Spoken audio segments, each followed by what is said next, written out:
سلام دوستای گلم، خیلی خوش اومدین. امیدوارم که حالتون خوب باشه. اومدیم که با هم کلی خوراکی تست کنیم تا ببینیم ارزش خرید رو دارن یا نه.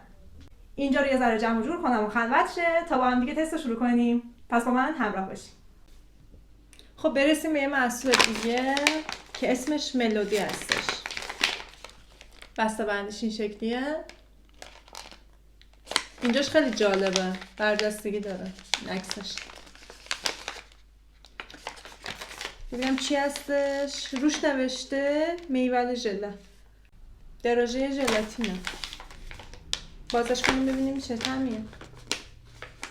از این چیپسی ها داره، راحتم باز برای نگهداریش هم که عالیه.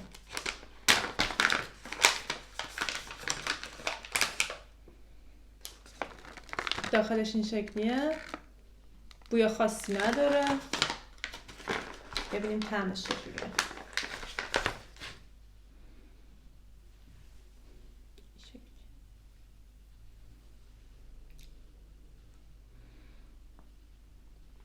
بچه‌ها داخلش ژلاتینه، بعد رویش شکلات شیریه. شکلاتش بد نیست، یه ذره شیرینه. این ژله داخلش خیلی سفته، اصلا نمیشه بجویش. به این میدم 3 از 10، چون جویدنش خیلی سخته، خوردنش خیلی واقعا مشکله. خیلی آدم سوره، باید 1 ساعت بجوی تا تموم شه.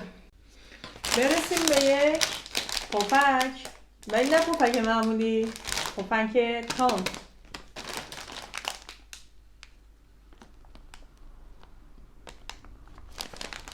اسم مارکش هم چرزوسه،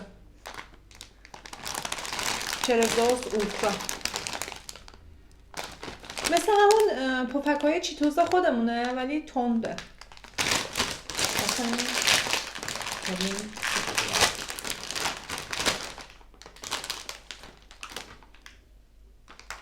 خیلی بوی خوبی داره، هم ادویه‌جاته و تندی. مثل همون چیتوز خودمونه ولی یه خورده شیرین ترشه و تندترش.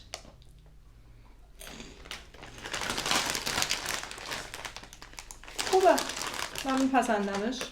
8 از 10. خب بچه ها، ما بین این خوراکی ها یادم افتاد که یه چیزی هم گرفته بودم. اینم باهاتون آنباکس کنم.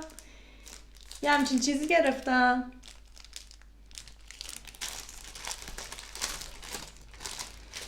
که خوراک چیپس و پفک های باز شده است.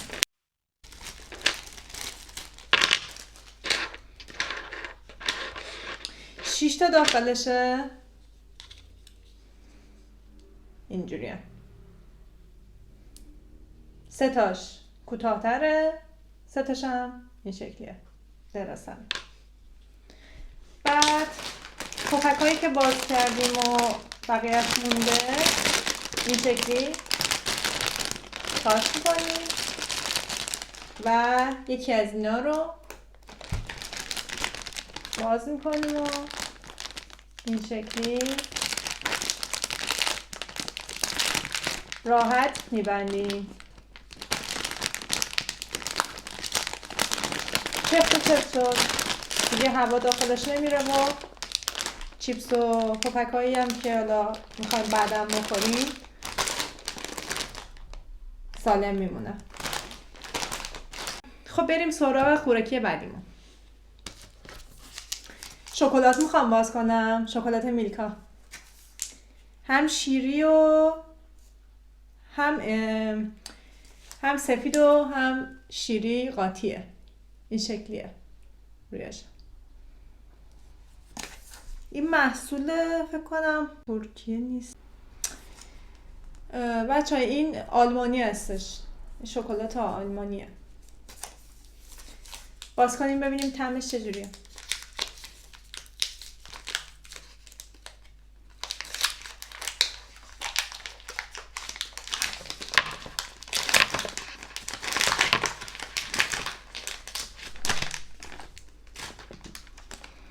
وای چه خوشگله بچه ها. ببین اینجا هم عکس گاو داره. نمیدونم تو دوربین مشخصه یا نه. خیلی خوشگله. طعمش هم تست کنیم.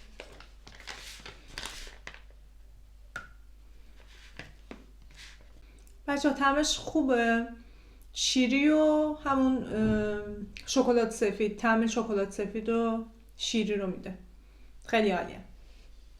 برای کسایی که شکلات سفید دوست دارن خیلی خوبه. من زیاد شکلات سفید باز نیستم. پس نمره 7 بهش میدم از 10. یه شکلات دیگه هم هستش از همون مارک میلکا. این ببینم از کجا اومده. احتمالا اینم آلمان باشه. نه این مال ترکیه است فکر کنم.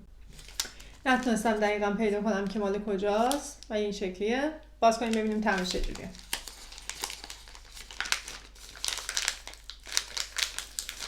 قیافه این شکلات ها خیلی مهمه. خیلی ظاهرش به نظرم جذابه. وای چه خوشگله.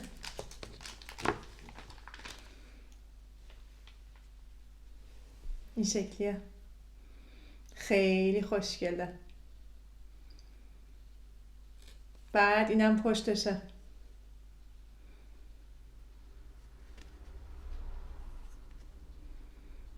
خیلی دوست دارم. اوریوه. بریم طعمش رو تست کنیم.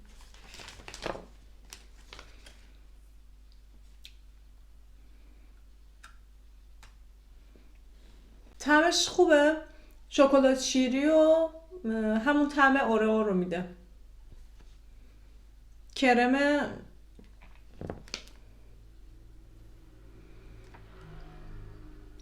دیگه کاملا کرم داره داخلش. شکلاتش هم که شیریه. طعمش خوبه. باحال بود.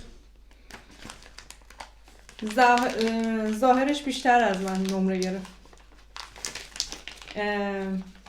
شماره 9 از 10 بهش میدم. این ما بین یه چیپس هم باز کنیم. البته یه چیپس له شده. نمیدونم کجا گذاشتم اینو که این شکلی شده. ای باز کنیم که جعبهش که تغییری در طعمش نمیذاره. مال شرکت ماستر پوتاتو. ماستر پوتاتو. ببخشید دیگه این له شده. این شکلیه. باز کنیم ببینیم طعمش چجوریه.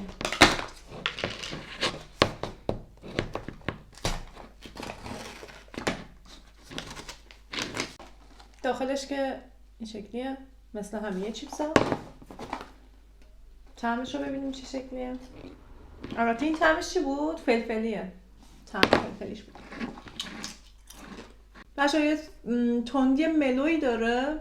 اصلا خیلی عالیه. خوشم اومد. و چربی هم که خب نداره، کمتره نسبت به چیپس های معمولی.